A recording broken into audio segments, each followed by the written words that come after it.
time, in a small village nestled between rolling hills and dense forests, there lived a curious boy named Leo. Leo was known for his adventurous spirit and insatiable curiosity about the forest that bordered his village. One bright morning, Leo decided to embark on an adventure deeper into the woods than he had ever gone before. With a backpack filled with essentials: water, a map, some snacks, and a sturdy rope, Leo waved goodbye to his mother, promising to return before sunset. As he entered the forest, the sun filtered through the leaves, creating a patchwork of light and shadows on the ground. The air was fresh, filled with the scent of pine and wildflowers. Leo followed a narrow path that wound through towering trees and over sparkling streams. As he ventured further, he discovered a hidden trail marked by a series of unusual stones. Each stone was painted with a symbol that seemed to tell a story.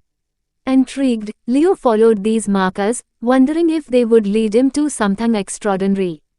After several hours, the path led Leo to a clearing where the sunlight poured down like liquid gold.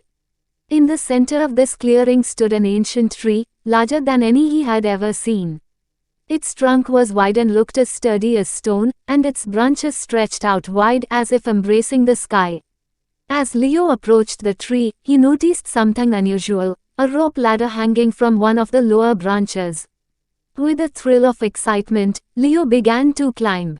The ladder swayed gently with his weight, but it was strong and held firm. As he reached the top, he found a wooden platform and a small, cozy tree house. Inside the tree house, there were maps, drawings of various plants and animals, and notes about different paths through the forest.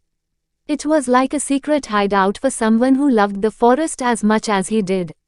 As he explored the contents of the treehouse, he realized that this must have been a base for a forest ranger or explorer before it was forgotten. Leo spent the afternoon in the treehouse, looking through the maps and notes. He learned about the wildlife in the forest and the importance of preserving its beauty and resources. As the sun began to set, he climbed down from the treehouse, filled with new respect and love for the forest.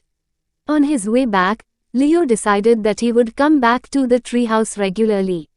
He wanted to learn all he could about the forest and perhaps, one day, become a guardian of its secrets just like the unknown explorer before him. As he emerged from the forest, the first stars appeared in the twilight sky. Leo returned home, his heart and mind brimming with plans for his next adventure.